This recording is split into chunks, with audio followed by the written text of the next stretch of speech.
Bonjour mesdames et messieurs, et bienvenue à cette édition d'information sur Camer TV Info, la chaîne d'analyse de l'actu au Cameroun. Ne rien taire pour plaire, ne rien dire pour nuire est notre credo. Voici pour commencer le titre de cette édition. Cette vidéo intitulée « Achille Bembe, Jacques Famdongo et Mathias Seriko Wonagini ou le renégat, l'écolier et l'illuminé » est réalisée à partir d'un post de Fridolin Quay sur sa page Facebook. Mais avant de détailler l'intégralité de son contenu, veuillez prendre 3 secondes pour vous abonner à nos pages Facebook Camer TV Info ou sur YouTube Camer TV Info. Un like pour une souscription à nos médias pour ne rater aucune de nos futures publications est fortement conseillé. Voici la teneur du post dans son intégralité. Achille Bembe, Jacques Famdongo et Mathias Seriko Wonagini ou le renégat, l'écolier et l'illuminé. Nos hommes politiques ont dessiné la figure du bon intellectuel. Ils se le représentent sous certains traits canoniques, ce serait le type instruit qui défend les logiques, les antivaleurs et les pratiques de domination indigène, la souveraineté nationale et la stabilité, bref, l'agent cérébral de la sécurité du pouvoir en place. Pour eux, ce serait trahir la cause nationale que de défendre des intérêts autres que ceux du régime dominant. Refuser de se constituer en le mercenaire des puissants, aspirer à rendre compte des dérives gouvernementales et de la paupérisation des citoyens, c'est déclarer la guerre aux patriotes autoproclamés, qui reçurent pourtant gracieusement le pouvoir des mains infectes du néocolonialisme le plus abrutissant. Il ne leur vient pas à l'esprit que le mandarinat servile soit en soi une trahison, une infidélité irrémissible des hommes et des femmes de la République des lettres, des arts et des sciences par rapport aux exigences d'objectivité, de réfutabilité et d'innovation qui les constituent originellement. En langage simple, lorsqu'on acquiert de la densité critique qui constitue l'authentique savant, on trahit toutes les attaches qui empêchent d'aspirer à l'universalité, qui est, désormais, l'enjeu de la vie citoyenne du penseur, car l'on est le riverain de toutes les frontières, le citoyen de tous les mondes. De ce fait, l'intellectuel intervient nécessairement dans toutes les batailles. Il participe non seulement à toutes les luttes contre les injustices et la déshumanisation de l'homme, mais aussi à tous les exploits, à toutes les prouesses du génie humain qui galvanisent ses efforts saints pour semer des faces sans pleurs et des cœurs sans haine. Ces semailles se font parfois au prix de la trahison des siens. Diogène, Voltaire, Nietzsche, Marx, Nizan, Sartre, pour ne citer que, sont passés par là. Par exemple, lors de la guerre d'Algérie, Jean-Paul Sartre, l'intellectuel français le plus en vue de cette époque, prix Nobel de littérature, avec quelques activistes de gauche, avait organisé des collectes de clandestines de fonds. En France, il avait acheté des armes et les avait acheminées au FLN, en Algérie, pour combattre les troupes coloniales françaises. Ceci montre, à suffisance, que le bon intellectuel n'est jamais bon, c'est un renégat, comme Sartre, comme Achille Bembe. Aussi vais-je d'abord montrer, dans les lignes qui suivent, que le verbe de Bembe pue, comme un putois, et en quoi c'est cette traumatisante pestilence critique qui tue la peste qu'est la malgouvernance. Je tâcherai, ensuite, de rentrer dans l'âme meurtrie d'un illuminé du clan Méon, pour montrer que l'intelligentsia camerounaise, celle qu'il incarne, avec Famdongo, est dominée par l'instinct de survie et le tribalisme institutionnel le plus répugnant. Enfin, je ferai le prêche d'un renégat, Bembe, à un écolier malfaisant, Famdongo, et à l'illuminé du clan, Wonagini. Achille Bembe, le renégat, le putois camerounais. Le problème qui apparaît en filigrane dans les textes de Bembe est cette interrogation lancinante: les colons, les néocolonialistes et leurs valets locaux ont-ils neutralisé notre fierté, notre identité et notre dignité? Leurs abrutissants manèges ont-ils pénétré si profondément nos consciences, au point d'y régner désormais en maître? Sommes-nous devenus des sujets oniriques? Dans cette posture théorique et politique, normalement, les figures de miroir, comme Famdongo ou Wonagini n'y ont pas droit de citer, car il est question des enjeux supérieurs de l'autodétermination, de la fierté, de la respectabilité d'une race, de plus d'un quart de l'humanité qui est tenue en laisse par des criminels économiques et leurs reflets figuratifs locaux, aussi comiques que malfaisants, qui les administrent cyniquement. Bembe nourrit l'ambition de déparasiter la conscience des citoyens et de conscientiser les acteurs dominants des cercles de décision. Dans les sociétés modernes en effet, les pouvoirs établis s'inspirent des universitaires et des intellectuels, les citoyens de la République des cerveaux, dont les avis déterminent l'esprit et l'action du chef de l'État et du gouvernement. L'école n'est pas que connaissance et sagesse, elle est complexe, avec plusieurs traditions qui la perpétuent. On ne peut pas la réduire à de petites citations, à des bribes de souvenirs livresques, à l'étude de la ponctuation, dont on se remplirait le ventre du savoir, alors qu'on ignore toute idée de mesure. On ne peut se revendiquer de l'intellectualisme, à des occasions idoines, pour dissimuler sa propension à la partisanerie. Le rôle d'un authentique intellectuel, dans ce cas, consiste à désincoyoter, en faisant éprouver aux niais et aux esprits superficiels une terreur cathartique, par l'exemple d'une déraisonnable prise de risque. En somme, par son agir, par ses dires, il dit « Voyez comment je n'ai pas peur, n'ayez pas peur. Vous êtes docteurs, donc les gardiens du ciel de la vie. » Bembe a décidé de travailler pour ensemencer le demain qui convient au mérite des sacrifices des martyrs et des pères fondateurs de ce pays majestueux.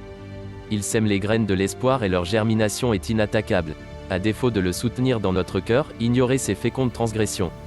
Il est dédoublé, lorsqu'il est assis avec vous quelque part, comme lorsqu'il avait été reçu en audience par le ministre d'État, il n'était pas complètement là, dans ce salon d'honneur, il s'était transporté, en esprit, dans l'examen critique des effluves des réseaux de prébande et de prévarication dont toute cette hospitalité cérémonieuse était empreinte. C'est pourquoi, il ne peut être compris par Famdongo et Owonagini. Famdongo et Méon, des intelligences meurtries par l'instinct de survie et le tribalisme institutionnel n'ayant ni le prestige international de Bembe ni la prééminence institutionnelle de Famdongo et de Owonagini, je ne peux que me résoudre à convoquer ce qui, en principe, les constitue à la base, à savoir le discernement besogneux de l'universitaire, dont je suis le spécialiste. Je remarque que les uns s'enfoncent dans les lettres pour échapper au verdict implacable de l'histoire, alors que l'autre, Bembe, sous le prétexte de pervertir les assurances niaises des consciences nationales et en feignant de miner les repères historiques collectifs, il entreprend de libérer les mots de l'empire du mensonge et du cynisme, pour faire briller la lucidité nécessaire à la régénérescence transgressive de nouvelles générations dans la poussière des crimes d'État et de la barbarie de la civilisation. Je n'ai pas non plus le secret des lumineux et meurtriers endormissements littéraires et juridico-politistes de Famdongo et d'Owonagini, pour conjurer la dynamite de leurs assurances létales. D'ailleurs, si je critiquais Owonagini, il ne manquerait pas de m'objecter que je ne comprends rien à son combat. Il ferait valoir que je suis naïf, que je n'ai véritablement jamais traité avec les vendeurs de murènes, poissons à dents de serpent et du poisson-pierre, le Sinanceia verrucosa notamment, le plus venimeux du monde. Ces commerçants, dont le mimétisme est inspiré des poissons qu'ils vendent au quotidien, ont une proximité mortelle difficilement repérable. Ils diraient que je suis aveuglé par leur camouflage hors pair, que je prendrai la mesure de leur toxicité lorsque la peau, le sang et l'appareil cardiovasculaire et tout le système neuromusculaire de ma descendance seront irréversiblement contaminés par leur sournoise et criminelle sollicitude. Ils me convaincraient que les épines nécrosantes du tribalisme gras ne m'ont pas encore piqué si durement pour que je me décide de retourner ma veste, au point de brader ma dignité et ma respectabilité dans la bourse de la méchanceté et de l'incompétence. Or, à sa place, je me serais convaincu qu'aussi longtemps que je serais aussi susceptible, je ne serais qu'une ébauche d'intellectuel sans aucune possibilité de faire éclore mon feuillage scientifique et éthique, demeurer prisonnier de mon amertume affective et de mes rancœurs émotionnelles.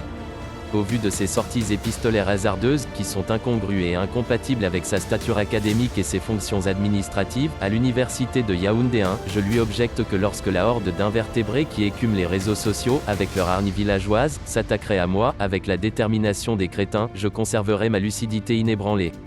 Je lui dirai encore qu'il fait preuve de beaucoup de faiblesse en laissant sa raison tanguer devant la bêtise, qu'il a cédé au discours spécieux d'un géniteur imposant. En effet, j'imagine qu'affolé par la férocité des attaques tribales de l'autre meute, le Christ nègre auto-revendiqué du clan alla se blottir de tout son gros corps dans les bras extensibles de son Joseph. Le père prodigue soupira de satiété. Le fils, alangui et plein de miséricorde, se tenant devant le père perdu, reçut la difficile et initiatique bénédiction: « Fils, nous nous sommes brouillés à cause de ton emportement prime sautier. Je t'avais prévenu, ces gens de l'Ouest sont des épines vénéneuses, ils veulent notre perte. Vois-tu, mon enfant, nous sommes des Ewondo, donc des Ekans. Au sommet de la hiérarchie sociale et politique de nos origines, reconstituée par les opportunités de l'heure, règne le goulu, indétrônable. Contente-toi, comme moi, de notre condition d'assimilé. Il est désormais lointain le temps où j'admirais ta propension à t'y réaliser, puisque j'étais habitué à te voir te taire. Tu as grandi comme ça. Tout petit, nous te faisions asseoir, ta mère et moi, et nous te commandions de ne point bouger. Les parents allaient au travail et au champ, et ils te retrouvaient à la même place, même posture. Ouh, pauvre géniteur. Nous étions en extase, nous pensions que nous avions été gratifiés par l'Éternel, que nous avions produit un génie. Regarde ce que tu es devenu, un marmot palabreur, qui s'enfonce dans une détestable inanition, pour avoir desservi longtemps les siens à l'avantage les envahisseurs. Mon fils, tu n'as pas assez de force pour leur résister seul, allie-toi au pouvoir, pour échapper aux pièges qu'ils nous tendent à tous les coups. Je te parle d'expérience. Tu pensais que tu avais vraiment la force du loup, alors que tu n'as que l'énergie subversive d'un pou, mon fils. Tels furent les arguments décisifs que Joseph mobilisa pour faire de son fils un assimilé. Aussi conquérant que docile, un cas universitaire unique qui constitua le théoricien du conatus prébandier des gouvernants africains, c'est-à-dire l'écrivain des embrouilles publiques invraisemblables, en une légende scientifique, la figure tutélaire, indépassable, de l'université de Yaoundé 2. Plus qu'une bénédiction, ce fut, en réalité, une retentissante malédiction paternelle. Méon, désormais, c'était le tacticien des aveuglements de la République. Par sa bave dominicale mordante, il croyait transformer, miraculeusement, les trémulations agoniques du régime moribond d'étoudis en des indicateurs imparables du renouveau du peuple camerounais. Il sera donc le penseur du bavardage, le théoricien de la déroute, le philosophe de l'immobilisme, le Parménide du clan. Les textes de Bembe, heureusement, viennent le sauver du naufrage sentimental.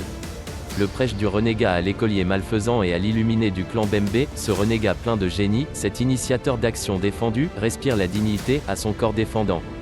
Il répugne au discours non performatif et engage le lecteur lucide à la réflexion.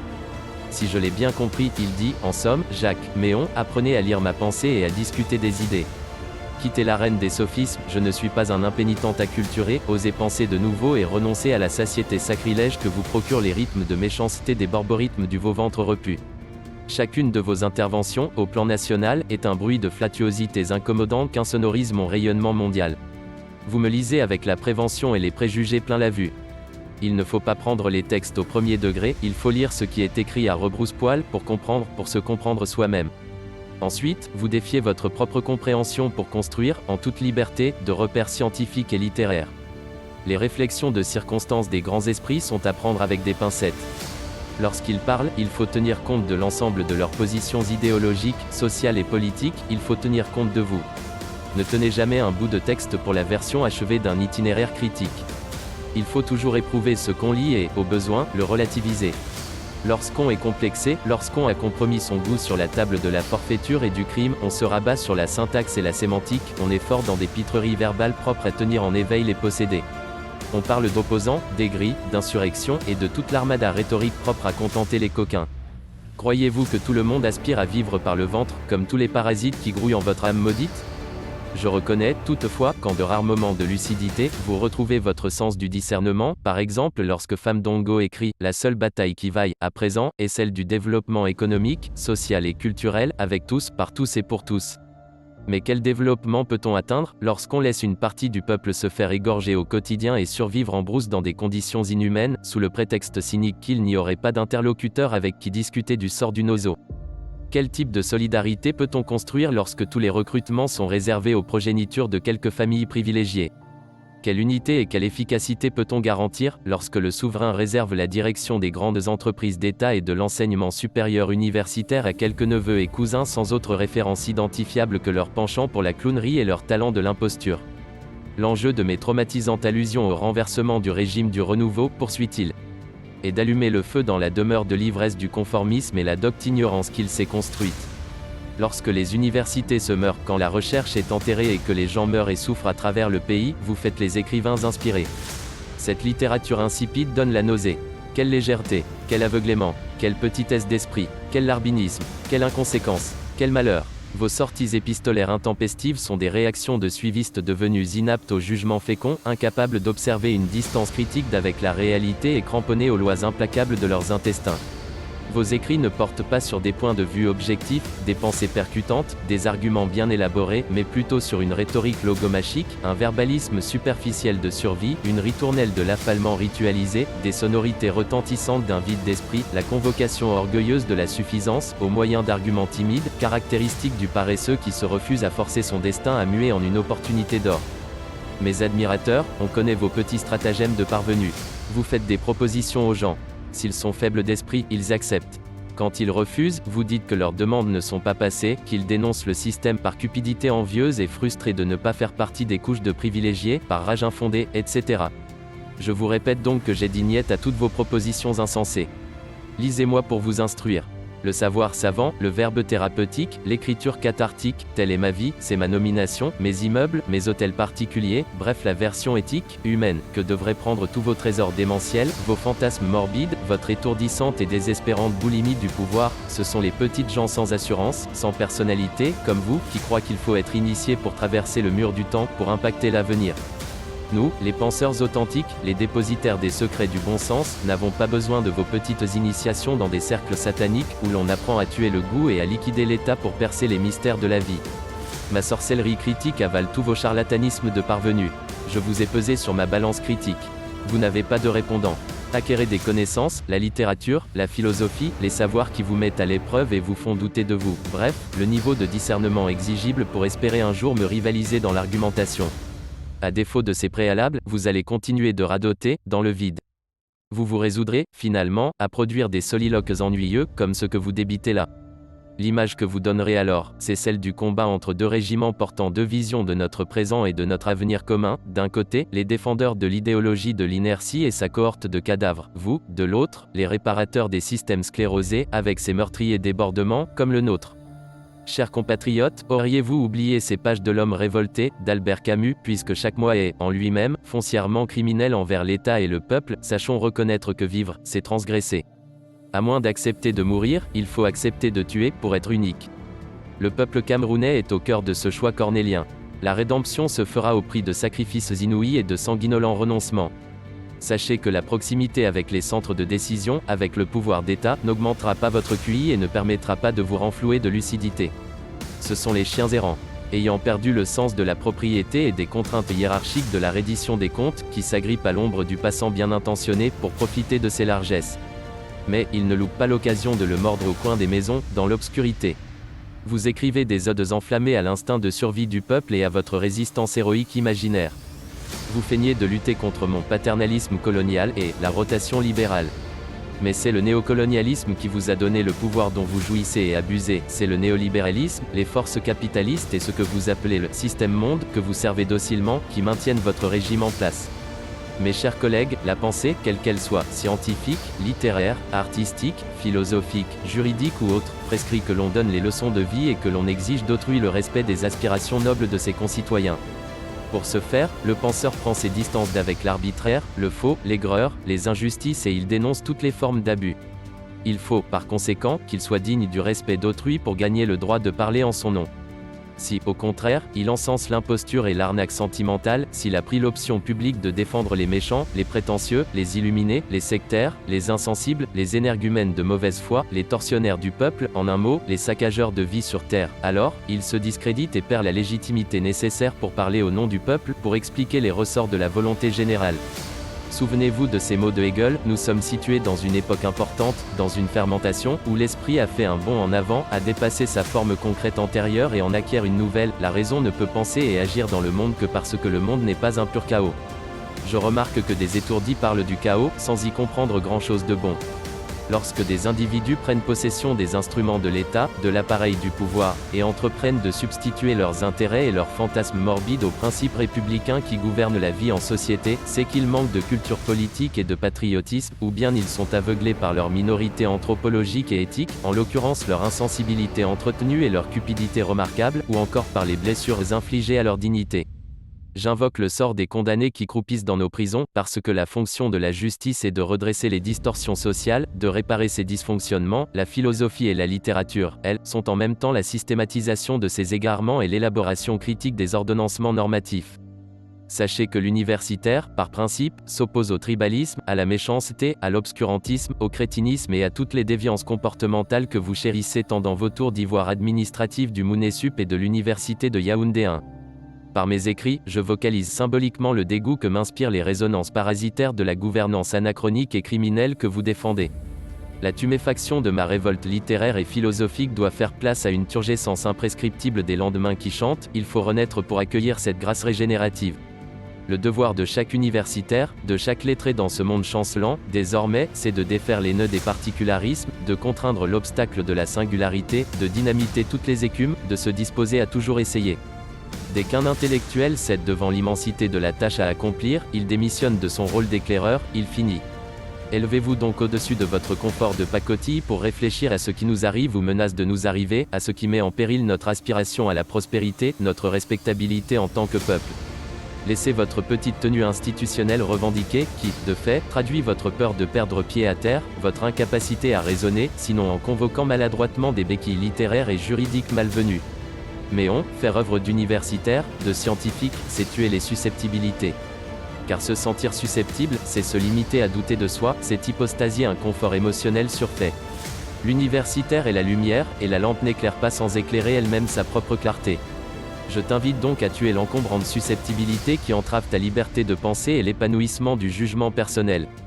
Par rapport au pouvoir en place, reconnaissons, ensemble, que l'assurance du devoir accompli et l'éthique éprouvée sont les meilleurs paravents contre la frilosité politique. À cet égard, je suis comme toi, comme Jacques. Faites comme moi, j'ai un cœur d'ange dans une carapace de lion, avec une tête de chacal. Je vis d'entretenir la bienséance, le bien commun et l'espérance en tout humain, la paix et la prospérité de toutes les nations de la terre. Je suis un homme sans frontières. Mes yeux et mon cœur doivent, en permanence, se disposer sur ma peau, car nos ennemis ne dorment pas, ils inventent chaque jour des tours sophistiqués de malchance et de terreur, pour anéantir les niais et les bons de cœur. Jouer au pardonneur pourrait me perdre. Je dois avoir une mémoire intellectuelle et affective proéminente. Un intellectuel se méfie des sagesses constituées, des appartenances politiques compromettantes, son indépendance d'esprit et son éthique le poussent à concevoir ses propres repères, sa table de valeurs, ses priorités et l'horizon de son bonheur. Mon rôle, c'est de pénétrer l'âme amorphe des damnés, les personnalités empaquetées, comme les vôtres, pour leur donner un peu de tonus. J'ai le devoir moral d'entrer dans la forteresse de la partisanerie pour faire éclater ces conciliabules infâmes. Je dois siéger occasionnellement avec la pègre pour la sauver du gouffre.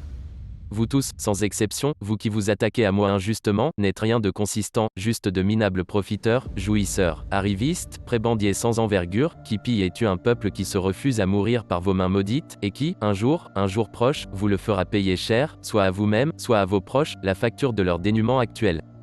Continuez de tuer, de commanditer et d'orchestrer le trépas de dignes et valables citoyens. Votre mort sera moins enviable. Je prophétise, enfin, une flamboyante et imputrescible aurore universitaire et économique pointe à l'horizon, dont les lointains rayons s'instituent progressivement, dissipant les nuages malfaisants de la crépusculaire ère sociopolitique que vous avez constituée depuis un demi-siècle. Veuillez prendre 3 secondes pour liker la vidéo et la partager. N'oubliez pas de vous abonner à la chaîne YouTube Camer TV Info. À bientôt pour de nouvelles publications.